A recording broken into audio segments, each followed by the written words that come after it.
Արմավիր քաղաքի Երևանյան փողոցում գտնվող գազալցակայանում պայթել է բեռնատար ավտոմեքենա։ Գազել մակնիշի բեռնատարը լիցքավորելիս է պայթել, ինչի հետևանքով 2 հոգի վնասվածքներ են ստացել, որոնցից մեկին Արմավիր բժշկական կենտրոնի շտաբօգնության բժիշկները նախ տեղում առաջին բուժօգնություն են ցուցաբերել, ապա տեղափոխել Արմավիր բժշկական կենտրոն։ Պայթյունի հետևանքով վնասվել են նաև 2 ավտոմեքենա։ Ոստիկանությունը զգուշացնում է նոր թրենդը բարձր ռիսկայնություն եւ անցանկալի հետևանքներ կարող է առաջացնել։ Համացանցում տարածվում են տեսանյութեր, որտեղ անչափահասներն ու երիտասարդները քաղաքի փողոցները մատնանշող ցուցանակներից բռնվելով կատարում են պարային շարժումներ։ Դրանք նախ եւ առաջ կարող են վտանգել իրականացնողների առողջությունը, պատճառելով տարբեր վնասվածքներ։ Բացի այդ, կարող է վնասվել պետական գույքը, ինչը առաջացնում է օրենքով սահմանված պատասխանատվություն, ասված է հաղորդագրությունում։ Պարզվում է Ղազախստանից ներկրված ցորենը այնքան էլ լավ որակի չէ։ Հացահատիկը ընդամենը 4-րդ կարգի է։ Ղազախստանի ազգային հացահատիկային օպերատորի մամուլի ծառայությունն է հայտարարություն տարածել, որտեղ նշվում է ցորենի կարգի մասին։ Ղազախական մոտ 1000 տոննա հացահատիկի ներկրմանը անդրադարձել է ազգային ժողովի պատգամավոր Արթուր Խաչատրյանը ու գրել. մեջբերում Ղազախստանից ներմուծված 4-րդ կարգի ցորենը հիմնականում օգտագործվում է անասնակերի արտադրության մեջ, այնպես որ շատ չբողոքեք, եթե վաղը մատնաքաշն էլ այն համը չունենա։ Հարցին, թե ինչու է անասնակեր ներկրվել Հայաստան ու թե ինչու ի սկզբանե դա չէր նշվում, էկոնոմիկայի փոխնախարարը այսօր լրագրողներին ասել է. ինչ կապ ունի, ցորենը ցորեն է։ Իսկ ասել են, որ ուրիշ ցորեն։ Ասել են դիվերսիֆիկացիայի այլընտրանքը։ Ասել են իսկ այդ ցորենը դիվերսիֆիկացիայի ենթակա չի, ցորենը ցորեն չի։ Կենթանի ոլորտում է, հետո մեզ ինչ-որ բան չի տալի։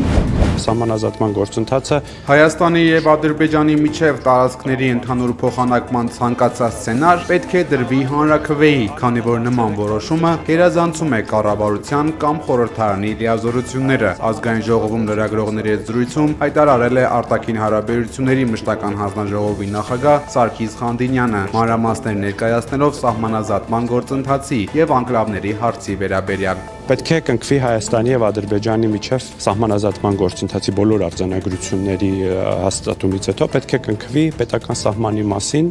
պայմանագիր Հայաստանի եւ այդ պայմանագիրը պետք է վավերացվի, պետք է տեղ ունենա սահմանագծման աշխատանքներ։ Հետո արդեն Հայաստանը եւ Ադրբեջանը կորոշեն, թե ինչպես են անկլավների թեմային անդրադառնում։ Եթե հանկարծ որևէ սցենարով որոշվի, որ պետք է Հայաստան եւ Ադրբեջանը տարածքներով փոխանակվեն,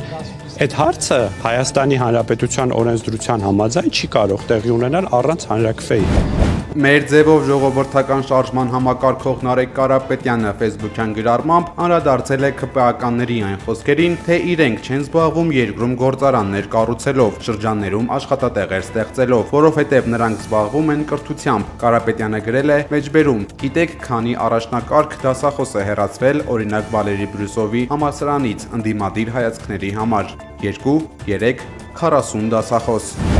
Զինված ուժերի նախկին ԳՇՊ-ի տեղակալ Արշակ Կարապետյանի նկատմամբ հայտարարվել է հետախուզում, որոշում է կայացվել հեռակա-վարույթ իրականացնել, հայտնել է քննչական կոմիտեն։ Արշակ Կարապետյանին մեղադրում են մարտական դիրքերը թողնելու վերաբերյալ հրաման տալու համար, որի հետևանքով հակառակորդը 2021 թվականի մայիսի 17-ին դիրքավորվել է մարտական դիրքերում, հրաժարվելով դուրս գալ Հայաստանի Հանրապետության ինքնիշխան տարածքից։ Գեներալ Մանվել Գրիգորյանի դստերը դատավոր Նաիրա Գրիգորյանին մեղադրանք է առաջադրել Հայաստանի Հանրապետության քրեական օրենսգրքի 2 հոդվածով։ Դատավորը կասկածվում է իր պաշտոնեական դիրքը օգտագործելով լիազորությունները չարաշահելու եւ դիտավորությամբ անարդար դատական ակտ կայացնելու մեջ։ Որպես խափանման միջոց Նաիրա Գրիգորյանի նկատմամբ ընտրվել է բացակայելու արգելքն ու գրավը։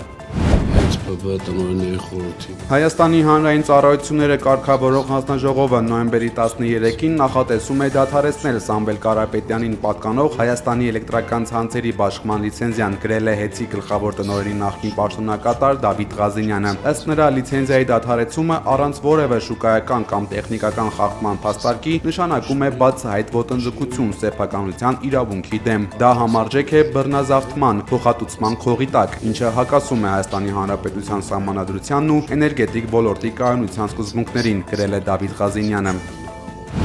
Վերջին շաբաթներին Հեցի ժամանակավոր կառավարիչը միջազգային բանկային կառույցներին դժգոհել է Տաշիր խմբի հետ փոխկապակցված ընկերություններին տրամադրած երաշխավորագրերից։ Հայաստանի էլեկտրական ցանցերի ժամանակավոր կառավարիչ Ռոմանոս Պետրոսյանը ընդունել է Վերակառուցման եւ Զարգացման Եվրոպական բանկի, Ասիական զարգացման բանկի եւ միջազգային ֆինանսական կորպորացիայի ներկայացուցիչներին։ Ժամանակավոր կառավարիչը պնդել է, որ ընկերությունը 5 հայկական բանկերի միջոցով երաշխիքներ է տրամադրել Տաշիր ընկերությունների խմբի հետ փոխկապակցված ընկերությունների, փաստացի նաև խախտելով նշյալ միջազգային ֆինանսական կառույցների հետ կնքված պայմանագրերի համապատասխան դրույթները։ Ազգային բարերար Սամվել Կարապետյանի աջակիցների մեր ձևով ժողովրդական շարժումը սկսել է երիտասարդական կենտրոնի աշխատանքները։ Երիտասարդական կենտրոնի անդամները նշում են, որ առաջիկա աշխատանքների համար առանձնացրել են հիմնական 5 ուղղություններ։ Առանձնացրել ենք հիմնական ուղղություններ, 5 ուղղություններ, կարիերայի եւ անձնական աճի զարգացման ծրագրեր, կրթական ծրագրեր, հայ առաքելական Սուրբ եկեղեցու պաշտպանության ծրագրեր, մշակութային ծրագրեր եւ երիտասարդների համար նաեւ առանձնացրել ենք Բացահայտիր Հայաստանը, իրականացնելու ենք այդ արշավները, որի միջոցով մեր երիտասարդները նաեւ կբացահայտեն Հայաստանը հենց իրենց աչքերով։ Ռուսաստանը պատրաստ է տարբեր ձևաչափերով քննարկել երկկողմ հարաբերությունների շուրջ Հայաստանի հնարավոր մտահոգությունները, հայտարարել է Ռուսաստանի Դաշնության արտգործնախարարության պաշտոնական ներկայացուցիչ Մարիա Զախարովան ու ընդգծել, որ մեջբերում չենք կարող չնշել, որ Հայաստանի դեմ հիբրիդային պատերազմի մասին հայտարարությունները հնչում են մեր երկրի հետ կապերի զարգացման օղնակիցների հետապնդումների ֆոնին։ Աստղիկ բժշկական կենտրոնում նորածին է մահացել։ Նորածնի ծնողները կատարվածում մեղադրում են բժիշկներին։ Քննչական կոմիտեն հայտնել է, որ դեպքի առթիվ նախաձեռնվել է քրեական վարույթ ուժաշխատողի կողմից մասնագիտական պարտականությունները չկատարելու կամ ոչ պատշաճ կատարելու հատկանիշներով։ Գարիկ Մուրադյանը նշանակվել է Հայաստանի Հանրապետության ազգային անվտանգության ծառայության սահմանապահ զորքերի հրամանատար։ Նա փոխարինում է Էդգար Հունանյանին, ում պաշտոնից հեռացնելու հրամանագիրը նախագահ Վահագն Խաչատուրյանը դեռ սեպտեմբերին էր ստորագրել։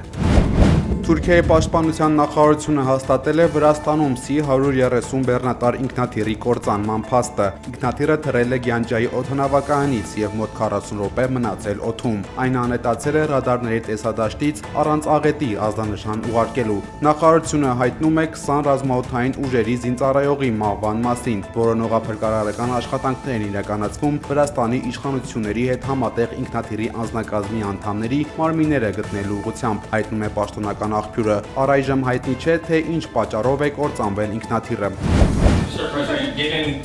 ԱՄՆ նախագահ Դոնալդ Թրամփը սպառնացել է դատի տալ BBC-ին 2024 թվականին թողարկված վավերագրական ֆիլմում իր խոսքերը խեղաթյուրելու համար։ Թրամփի փաստաբանները պահանջել են մինչև ուրբաթ բոլոր օնլայն հարթակներից հեռացնել վիճահարույց հաղորդումը, հակառակ դեպքում իրենք դատի կտան ընկերությանը, պահանջելով առնվազն $1 միլիարդ փոխհատուցում։ Լոնդոնում BBC-ի շենքի մոտ անցորդները իրենց հիասթափությունն են արտահայտել եւ նշել, որ աշխարհը լուրջ էր վերաբերվում լրատվամիջոցին, իսկ նրանք դավաճանել են լրագրությանը։ Կարծում եմ խնդիրն այն է, որ նրանք մոլորության մեջ գցեցին մարդկանց լուսաբանման հարցում։ Դա արարք է, որը ամբողջ աշխարհն արդեն գիտի։ Նրանք կորցրել են վստահությունը։ Կարծում եմ նույն կերպ են վարվել ոչ միայն Գազայի, այլև Պաղեստինում ընթացող ցեղասպանության լուսաբանման հարցում։ Ես 50 տարեկան եմ եւ մեծացել եմ հայտնի լրատվամիջոցներին հետևելով։ Դրանք այն աղբյուրներն էին, որոնց վրա հենվում էի, բայց հիմա այլևս չեմ կարող վստահել։ Բացահայտումից պարզ է դարձել, որ BBC-ի վավերագրական ֆիլմը մոնտաժել է Թրամփի ելույթը, խաբելով դիտողին, թե նա է հրահրել 2021 թվականի հունվարի 6-ի Կապիտոլիոմի անկարգությունները։ Սկանդալի ֆոնին BBC-ի գլխավոր տնօրեն Թիմ Դեյվին եւ լրատվության գլխավոր գործադիր տնօրեն Դեբորա Թերնեսը հրաժարական են տվել։